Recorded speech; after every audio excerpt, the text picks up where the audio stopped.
Hey everyone, welcome back to the English Leap podcast. I'm Erin, and wherever you're listening from today, we're so glad you're here. And I'm Evan.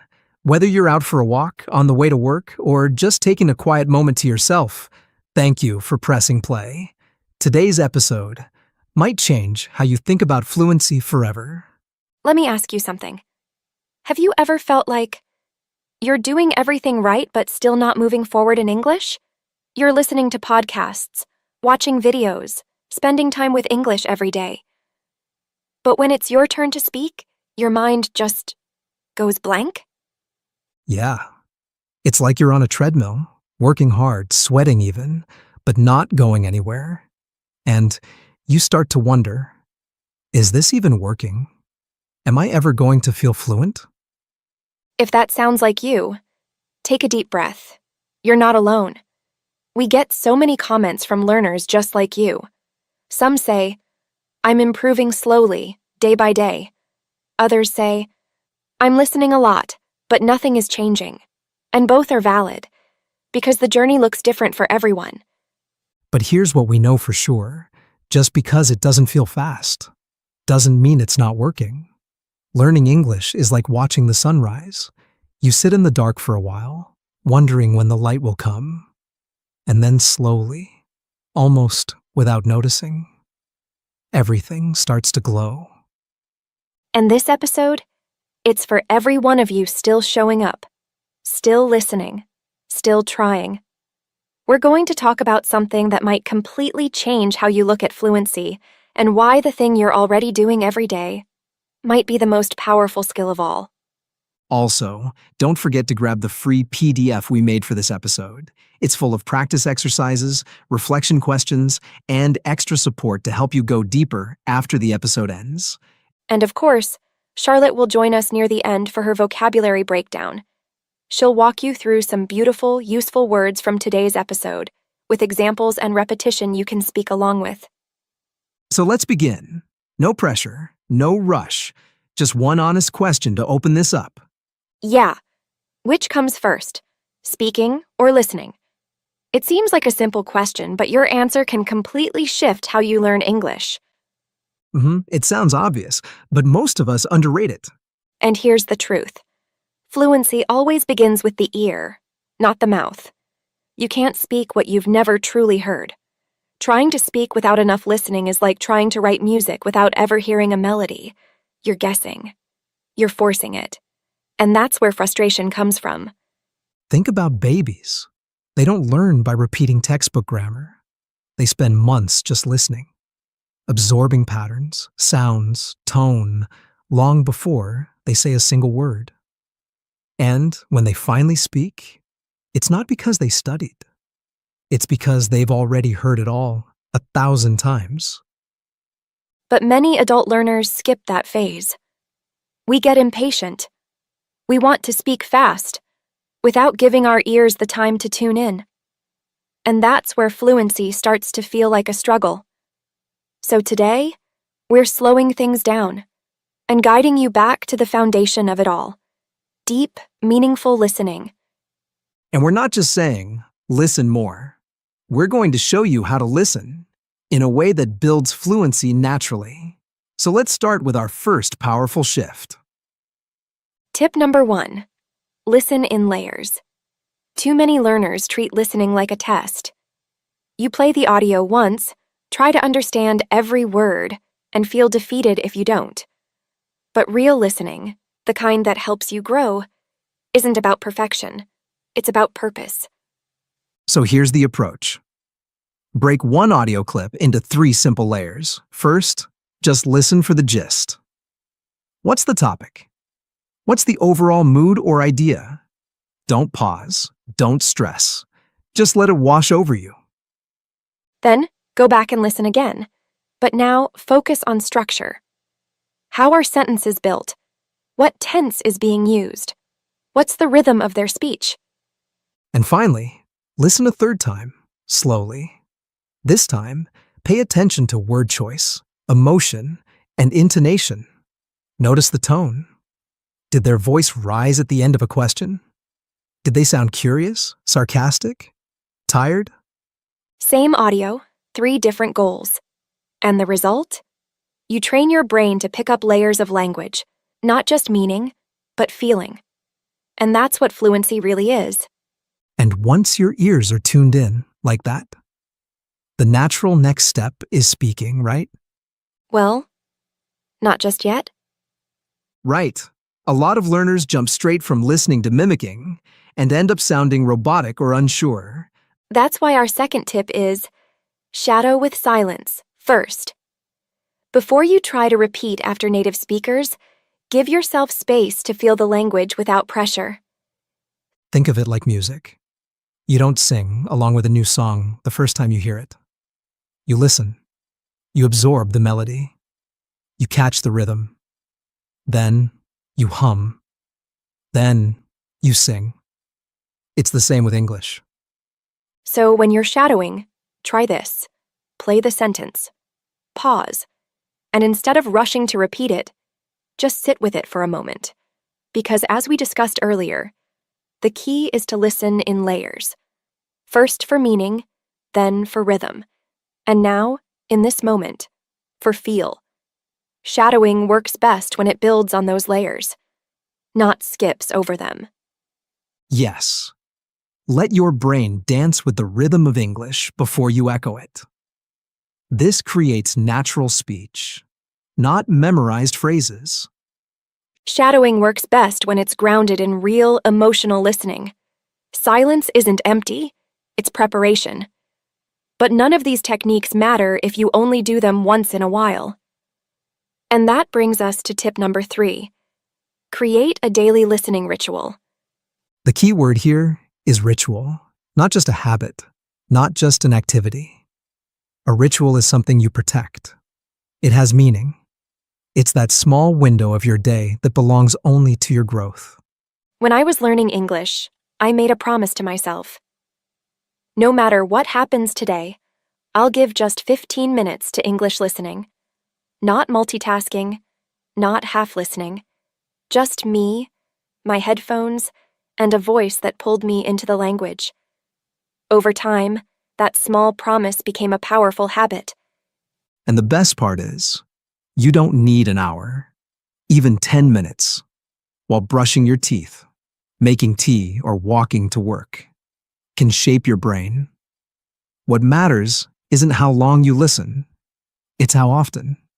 Ritual brings rhythm, and rhythm brings fluency. So choose your moment. Maybe it's your morning walk. Maybe it's your wind-down time before bed. Whatever it is, make listening your quiet, daily practice. Let it become your anchor. And once that ritual becomes part of you, there's one challenge most learners face next. What should I listen to? And that brings us to the next tip. Tip number 4, curate with intention. Don't consume everything. Exactly. We live in a world where there's too much to listen to. Podcasts, YouTube, stories, interviews, audiobooks, reels. It's endless. And while that might sound exciting, it can actually leave you paralyzed. I've been there, opening 5 videos, never finishing one, jumping between accents, styles, topics, thinking I was being productive. But actually, I was just overwhelming myself. It's content overload, and honestly, it drains your focus more than it feeds your growth. That's why the answer isn't to do more. It's to choose better. Pick 1 or 2 English sources that you genuinely enjoy, something that feels familiar, something you can return to again and again without pressure, because depth builds understanding, and repetition builds fluency. It's like a garden. You can't water every plant in the world, but you can care deeply for just a few and watch them bloom. Same with listening. Go deep, not wide. Familiarity builds fluency. Your brain relaxes. It starts to recognize rhythms, phrases, even personality. So instead of chasing something new every day, choose your core input. A podcast you like, a YouTube channel that makes you smile, even this show. Let that be your home base, your safe zone for daily exposure. And then, once that foundation is strong, once your ears feel comfortable, There's one more thing you must do to grow beyond your bubble. Tip number 5. Listen across contexts. Because English in the real world doesn't sound like a classroom. It's fast. It's messy. It's full of personality. Wait. I know what you're thinking. Didn't you just tell me to curate my content and not listen to everything at once? Exactly. And you're right to catch that. But here's the thing. Those two tips aren't opposites. They're phases. First, you need consistency. Familiar voices, familiar styles, to help your brain feel safe and steady. But once you've built that foundation, now it's time to stretch. I remember the first time I tried to watch an unscripted interview between two comedians. They were laughing, interrupting each other, finishing each other's sentences. And I just sat there, frozen. I understood nothing. Because real-world English isn't one accent, one tone, one topic. It's interviews, arguments, laughter, sarcasm, mumbling, emotion, pauses, overlaps, all of it. If you only listen in one style, your ears stay inside a bubble. And fluency doesn't live there. So once you feel comfortable, intentionally step into different contexts. Start exploring. Watch a vlog. Listen to an emotional speech. Try a news story, then switch to a comedy podcast. Think of it like going to the gym. At first, you train with light weights, controlled movements. But eventually, to grow stronger, you challenge your balance, speed, and flexibility. Same goes for your ears. The goal isn't to understand everything at once. It's to expand your ears, to teach your brain that English isn't one size fits all, and that you can keep up even when it's fast and imperfect. Because in the real world, English won't slow down. But if you've trained your ears across different voices and settings, you won't need it to. Yes, that's the power of listening. It shapes how you speak, how you understand, and how confident you feel. And to help you take today's episode even further, It's time to slow things down, just a little, and let Charlotte guide you through some of the beautiful vocabulary we explored today. Charlotte, the mic is yours. Thanks, Evan. All right, my friends, let's take a moment to slow things down and soak up some beautiful vocabulary from today's episode.